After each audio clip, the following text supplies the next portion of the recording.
हाय, नमस्कार साथियों। मेरे YouTube channel star arts specialist पर मैं हूं सुजीत कुमार।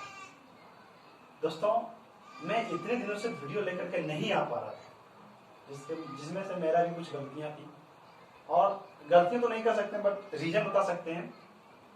खैर एनीवे, जाने दीजिए, वो सब रीजनों को मैं काउंट नहीं कर सकता हूँ। ठीक है, ये तो कोरोना काल चल रहा है, इसमें जान बचाना बहुत बड़ी बात है, तो पढ़ने की तो बात ही नहीं उठती है।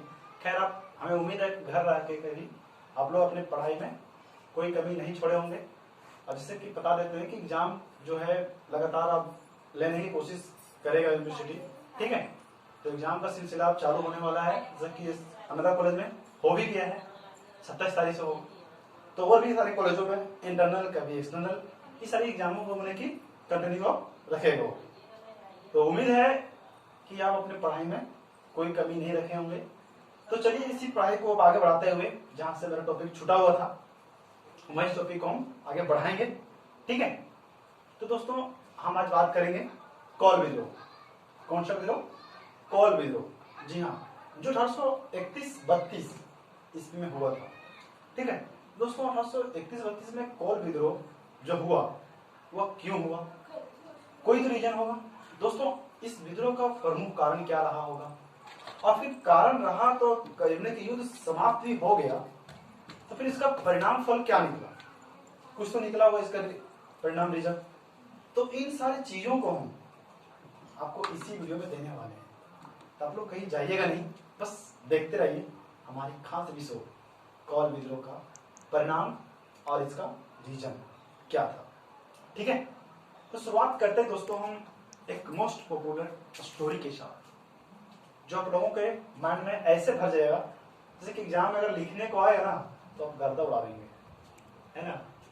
तो चलिए बिना देर करते हुए सुनिए इसका स्टोरी को। दोस्तों, कोल विद्रोह का जो शुरुआत वो आदिवासियों द्वारा हुआ था। ठीक है दोस्तों, आदिवासियों लोग अंग्रेजों की ना तो मैंने कि जो विद्रोह हुआ था, ये ना तो पूरा नेशनल था, मैंने कि यह ना तो राष्ट्रीय था, ना ही अंग्रेजी की सत्ता के विरुद्ध था। यह विरोध इसलिए था क्योंकि अंग्रेजों ने आदिवासियों के प्रमुख कुछ ऐसे नियम बना दिए जो आदिवासियों को अच्छे नहीं लगे।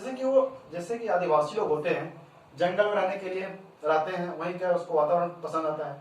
ठीक है, वो अपने मनमानी करते हैं, कुछ मदिरा पान करते हैं, उस सब पर रोक लगा दिया। ठीक है, और दोस्तों वहां पर यह हुआ कि इस कहानी को सुनिएगा ध्यान से, आपको 100% समझ में आएगा स्टोरी। दोस्तों, ये हो रहा था कि जब ब्रिटिश लोग यहाँ पर आए तो धीरे धीरे करके बहुत सारा चेंजिंग करते चले गए। ठीक है दोस्तों, उसमें से बहुत बड़ा परिणाम यह भी निकल के आया कि आदिवासियों का जो सबसे फेमस था हडिया, पीने लायक होता कुछ शराबी होता है। ठीक है, तो अपने घर बनाते थे और अपने घर में पीते थे, उस पर भी बैन लगा दिया। और दोस्तों, टैक्स, ठीक है, टैक्स इतने बढ़ा दिए गए कि लोग अगर दिन भर काम करे ना तो फिर भी टैक्स भरने तक पैसा नहीं होता था। तो अगर जो ऋण लेता था उसको पूरा कैसे करेगा? ठीक है, तो दोस्तों ये हुआ कि आदिवासियों के विरुद्ध इतने सारे रीजन खड़े हो गए आदिवासियों के सामने अंग्रेजों से लड़ने के लिए, ब्रिटिशों से, कि मत पूछिए। रीजन ही रीजन।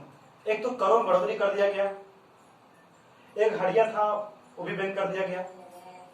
अगर दोस्तों कर नहीं दे पाया तो क्या करता था, उसके बदले में उसके जमीन जायदाद, पैसा कौड़ी, जितना उसके पालतू जानवर थे, यहां तक कि उसके माता, बहन, पत्नी, इन सारी चीजों का उसको शोषण करता था, उसको अपहरण करता था, बलात्कार करता था।